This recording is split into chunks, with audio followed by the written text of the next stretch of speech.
All right, Mike, thanks. After nearly a quarter century, the Ford Bronco is back. Our auto expert Nik Miles joins us for a close-up look at the truck everyone's talking about. Good morning, Nick.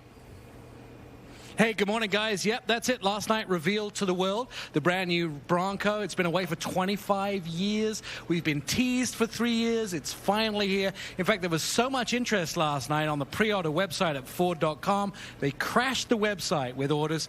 Maybe some of those people from Chicago. Check it out. Here it is. There are 3 different flavors of the Bronco. The yellow one right here is the 2-door version. The red one is the Bronco Sport, the smaller Bronco. And then there is a gray 4-door one at the back there. 1966, the first Bronco hit the streets in North America. 69, we got a 69 there at the back. That actually won the Baja 1000. This vehicle has been tested off and on road. 10 million miles, they say, that Ford has put this through its works to make sure the vehicle goes. By the way, the doors come off, the roof comes off, Robin, so you can get some nice sun thank as you drive around Chicago. And you can stow them in the back of the vehicle. Put this thing on the road. It's pretty cool. I love how it looks on the outside and how capable it is. Americans, of course, don't want to fly anywhere. They want to adventure themselves around their own state. You want to check this out, though. You think the outside looks great. It's a harken back to the 1966. It doesn't disappoint on the inside as well. When you open up those doors, check out the inside. That is, by the way, a 12-inch screen. Those grab handles, you can move around the inside of the vehicle. They have that little bar at the front you can attach your GoPro or your cell phone to with a little power at the bottom of there. And by the way, if the kids spill a juice box in the back, so there you can actually hose it out. That's a drain hole in the bottom of the floor. The seats are also mildew resistant, right?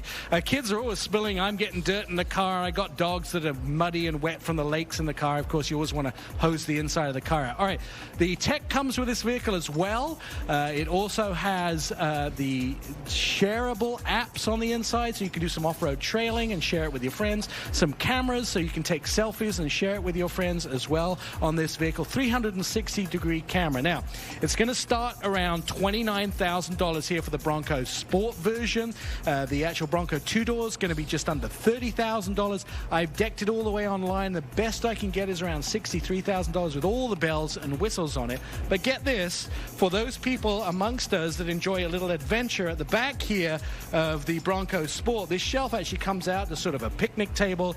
You can use these floodlights to light what you're doing. There's a cool handle up here. Plus, everyone, by the way, comes in a 4x4. You can't get a 2x4 in this.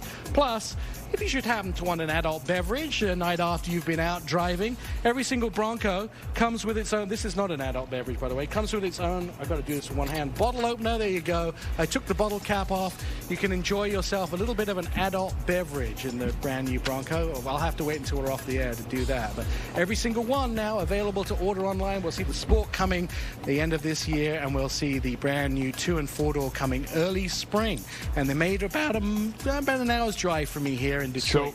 I'm just north of the city, so American made. So, Nick, for the kids out there who may not know, the Bronco went away with the O.J. Simpson chase. That's the car he was in. I've seen some video of this car. I've not seen a white one. Is that like a taboo thing? There's 11 colors. I believe white is one of them, but I don't believe the edition you speak of is anything that Ford would allow me to speak of. In fact, I see Rotten Tomatoes being prepared right now to be thrown at me. Why, are you working for Ford? I thought you were working for us. Oh, they're here. I'm working for you, but they're here seeing what I do. This is the first time, by the way, these have been seen on television. Obviously, this is to compete with the Jeep. How does it hold up to the Jeep, in your opinion?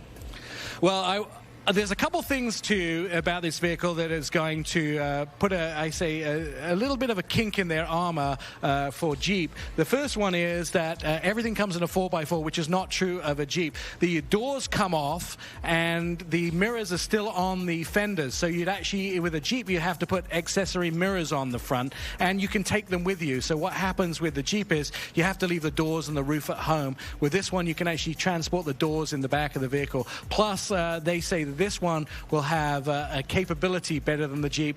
We're going to have to argue that out on an off-road track to see who's better. Gotcha. All right. Am I the only one who wants doors on my car? I'd be afraid I'd fall right out. Anyway, well, that's a smaller you're meeting. risk-averse. Yeah. No!